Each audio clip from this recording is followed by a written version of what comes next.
Okay, let's start then. I think time is already okay. So welcome everybody. The talk will be in English. I'm Willy Picard from the Datalab at Egnyte. And now what I would like to talk about today is about experimenting instead of arguing. So it's more about decision making and technical decision making basically. I'm not sure if I managed to have the longest title for the presentation at the conference. I tried my best, I'm not that sure. Now, for the first part, I just want to point on one thing. There are two parts in the title, right? There's this experiment part and there is this don't argue part. And I would like to convince you by the end of my talk that really we should not argue that much in technical meetings, because that's not the right way to go.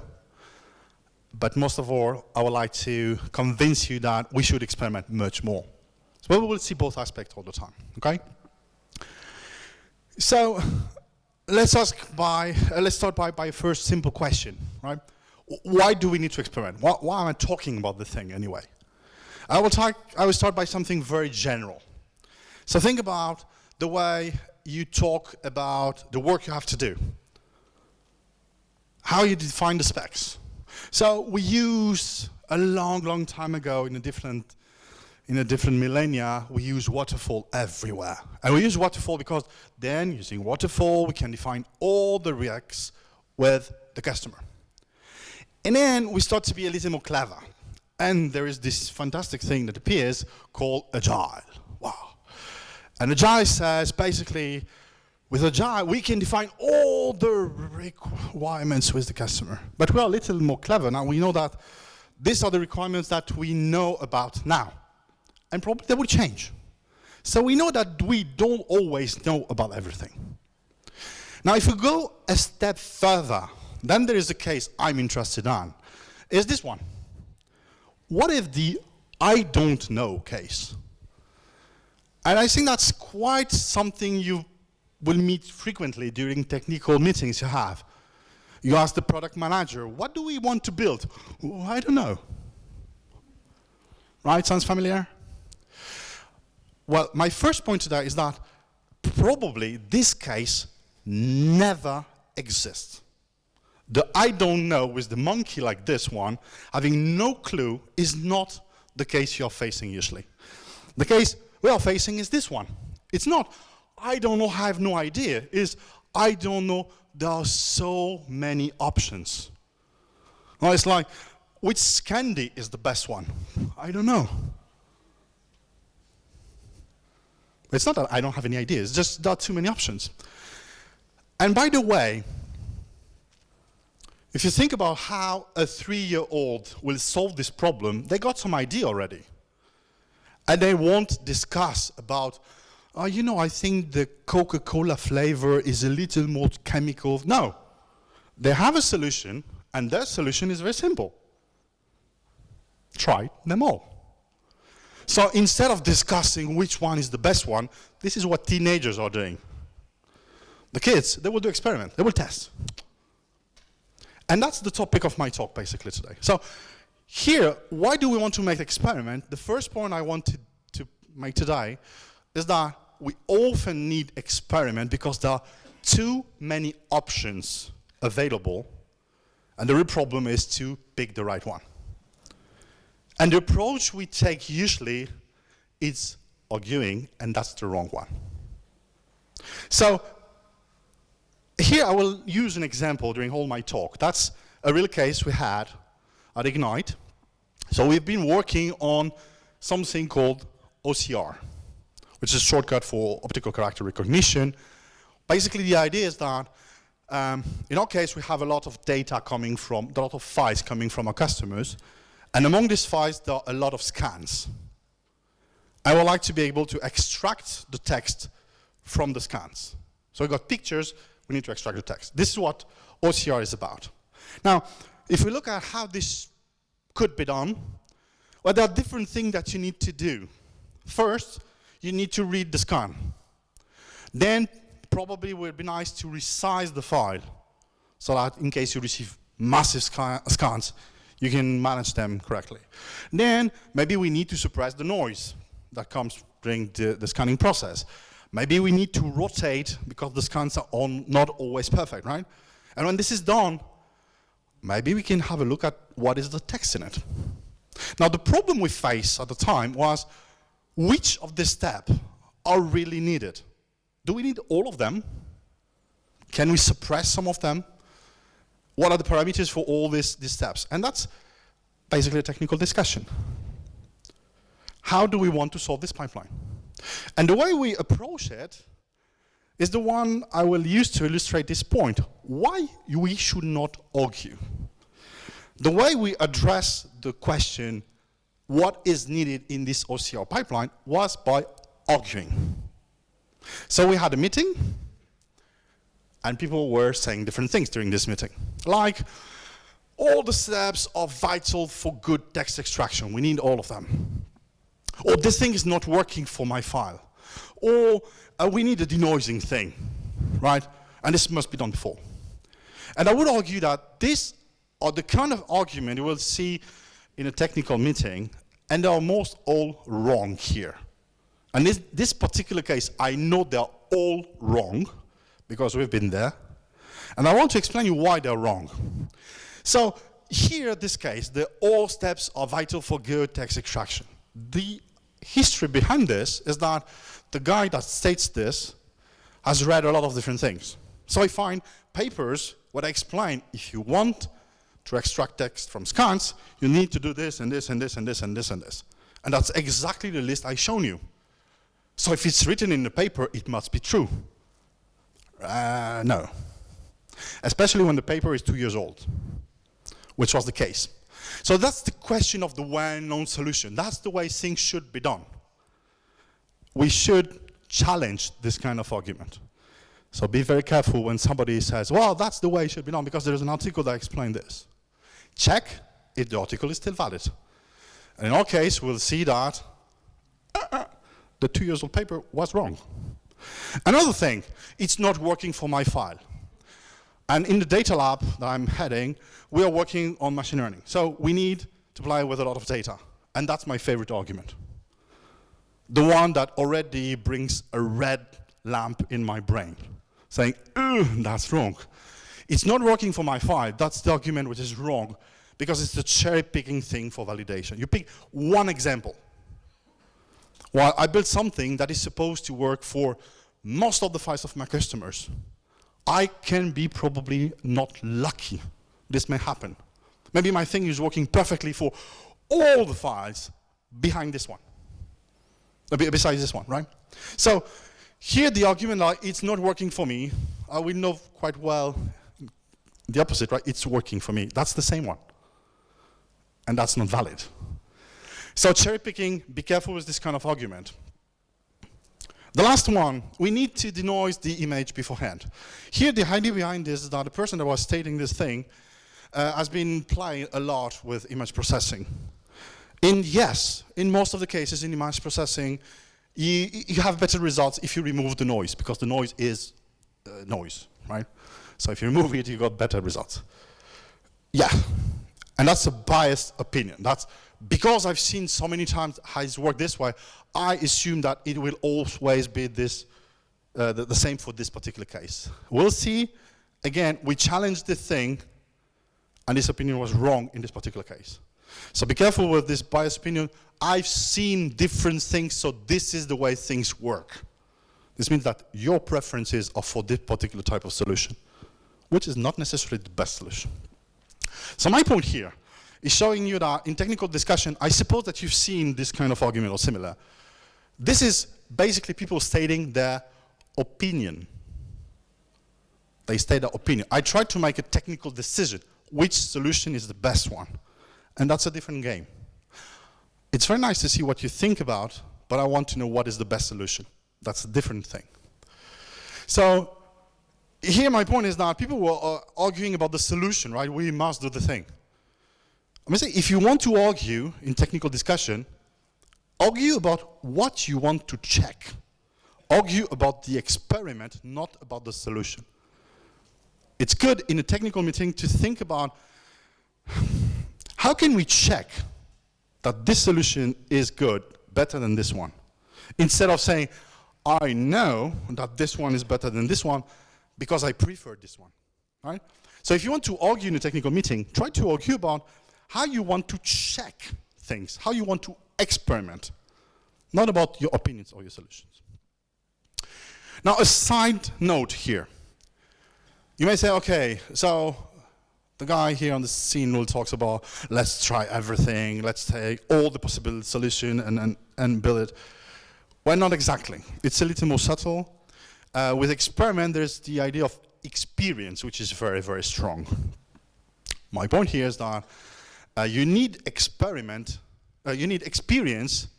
to pick which experiment is to be done. To illustrate this, remember the thing with the candies? If you ask a 3-year-old to test which candy is the best one, probably they can find this idea. We'll try them all.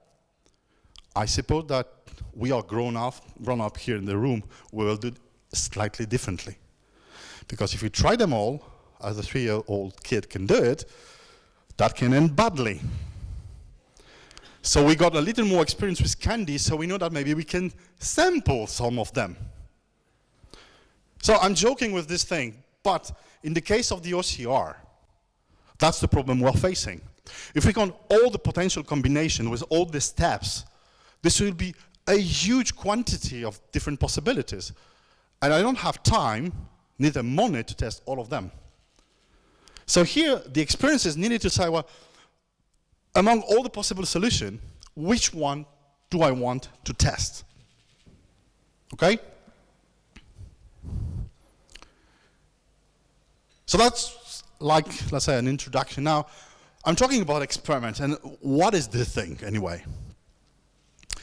So by experiment, if you look at the Cambridge Dictionary, you see that it's a test done in order to learn something or to discover if something works or is true.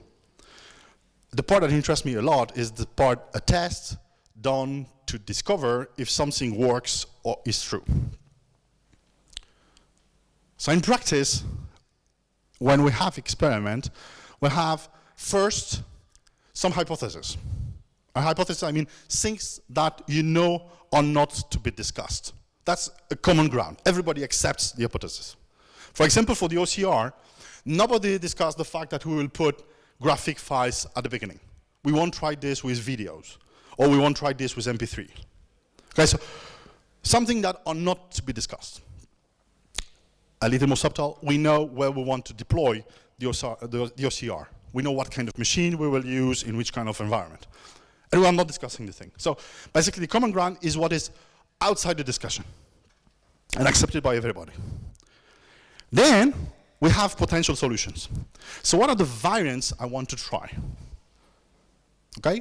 So what are the possible solutions that we're thinking about? Now, if we identify already a solution which could be interesting, and again, here experience can play a role, the question is now, how can I decide which of these variants is the best one? So we need, additionally, metrics. And the metrics are a way to have measurable results.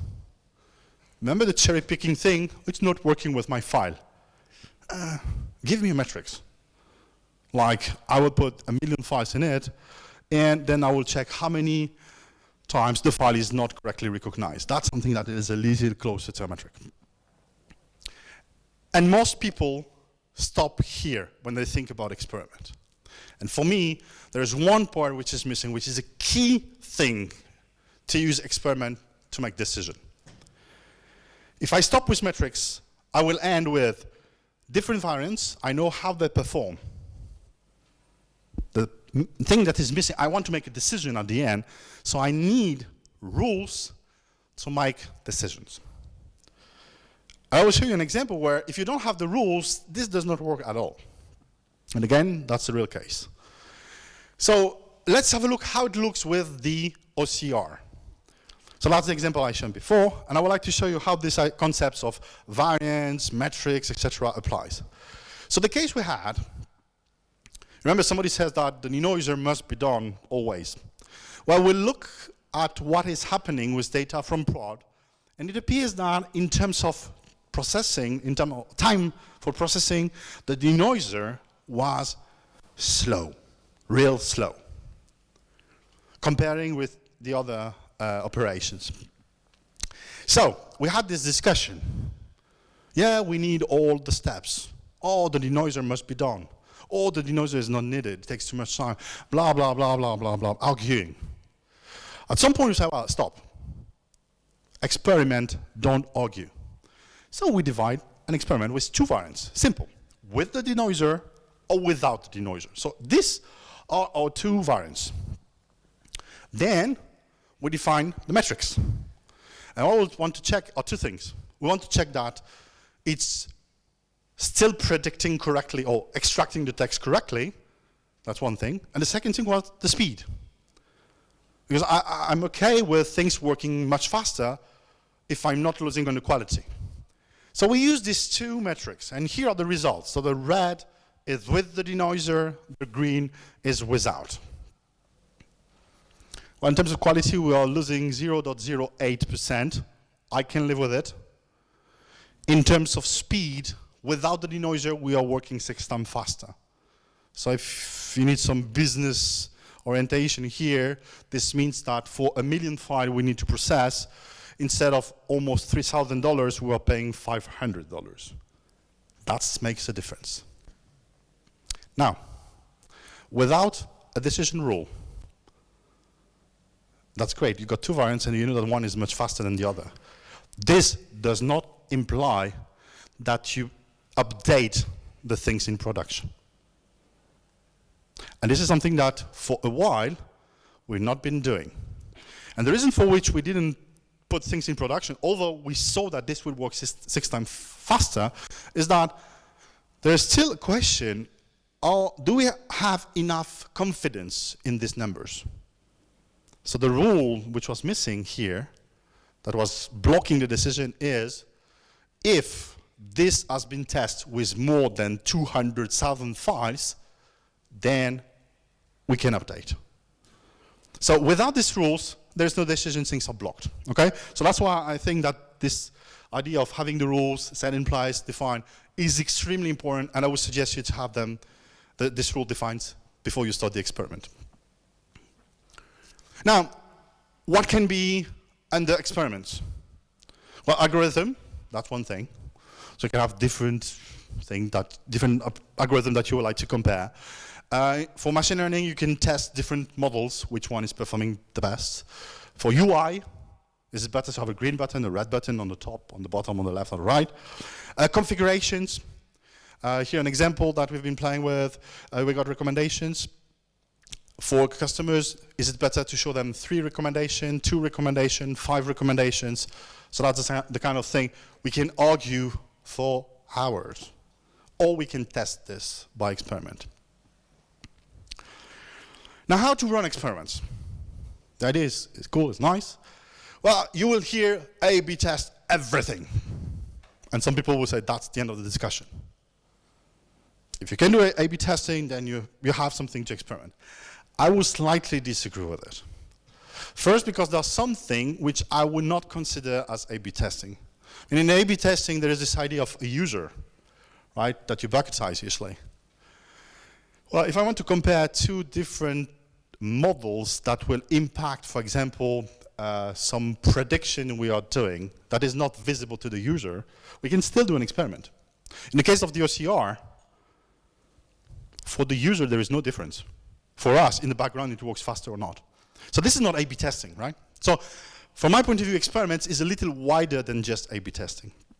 There is another thing we need to take into account, which is very, very important. I will use this metaphor here to illustrate the thing. This is the way I think about the data we have in production. That's the data from our customers. This is under control. We know how they are produced. We know how they are moved from one place to another. So we got this under control. That's the nice state of production. Now we got a technical meeting, and there is a discussion. Can we try to do something a little different? So you can understand this. Is it a better way to do something different? But if it's better or worse, I don't know. So at the moment, I try to put some experiments in place in this environment, using the data in prod. In my OCR, if I just go straight and I change something and the data that will be extracted from the scans is just something which is completely incoherent, then my nice data from prod here will become this. I will have data pollution on prod, and this could be visible by the customer. And you don't want this. You want absolutely to avoid the thing. So how to have these two things together? I mean, the idea of making experiment is nice, but at the same time, I want to protect the data I've got in prod and the way prod is working. So the solution here is basically to have some way to isolate the experiment you're doing. So having the experiment in some isolated environment so that the data in prod are still working correctly, but you will somehow copy some data that you have in order to make the experiment without impacting prod. And it sounds very easy to do on the slide, so program this on Outlook or PowerPoint is easy. Doing this in prod is much more complicated, right? But this is something you need. So you need some way to have an experiment environment. Another thing in the environment experiment that is very important is versioning. Believe me, experimenting is quite an addictive thing. You start by doing one experiment, and it works, and you find something really, it makes a difference. So you have a new idea, and you do more and more and more. And quite rapidly, you got 20 different versions which are done. And now, try to remember, what kind of data were you using when we did the first experiment? What was the configuration of the thing? So here, being able to come back to what has been done in the past, be able to compare is very, very important. You cannot do this by hand. I mean, you can at the beginning. It's good, you put some Excel spreadsheet, and then you note everything, you put this on Confluence, whatever. On the long term, it's very, very difficult to maintain. So here also, you need some support. So there are tools like DVC, which is open source. There is Pachyderm also that tries to address part of the problem at least, like versioning the data set. And no, Git is not enough here, right? Because you don't want to just to have your configuration and your code in Git, but you need also the data set, the results, and all the things around being under control. So, basically, if you want to be serious about experiment, you need tools. Tools which are dedicated to running experiments. Now the good news is that there's a lot of thing going on now in this area. So if you go to the technical blogs of Uber, Airbnb, Pinterest, Netflix, Microsoft, Google, you will find many, many, many articles about the way they perform experiments. So it's quite a good source of inspiration if you need to know where are the place where you can improve. There are also tools which are already available. Most of them are focusing straightly on A/B testing, like Adobe Target or Google Optimize. But there are some other, like Optimizely, that go a little broadly and are looking at the problem of experiments. AX.dev, this is Facebook behind this. So just to show that there are some tools available. Now, how to evaluate experiments? You need data. I don't want to hear it works for me, for my file. Now, data, we can use historical data. Usually you've got plenty of them already. The problem is that they are not always up to date. Maybe they've been removed, maybe they're not representative anymore. So here, that's sometimes the solution, not always. We can use synthetic data. The problem with synthetic data is that it looks like real data, but they behave differently. Usually they're not that diverse as data you have in prod. By the way, the photo you see here, that's the Eiffel Tower in Paris. Paris, which is a town in Texas. So it looks like the right one, but it's not the real one. That's the same with synthetic data. So you won't have a full test outside. So the only place where you can be sure that the experiment gives some real definite answer to your question, if it's done correctly, is in prod. That's why it's difficult, and that's why it's interesting. Now, just a few concluding remarks. Coming back to this slide, I hope I managed to convince you of these two things. Arguing in technical discussion is often pointless. You know, the blah, blah, blah, I think that, blah, blah, I think that, but I've read this, and usually it leads to nowhere. And most of the points you are discussing, quite often, are things that you can test. And now if you test, if you do experiments, then you got a data-driven answer, not an opinion-based answer. And maybe another way to say the same thing, but I will ask Richard Feynman to do this for me, would be to say that it doesn't matter how beautiful your theory is, it doesn't matter how smart you are, if it doesn't agree with experiment, it's wrong. Thank you.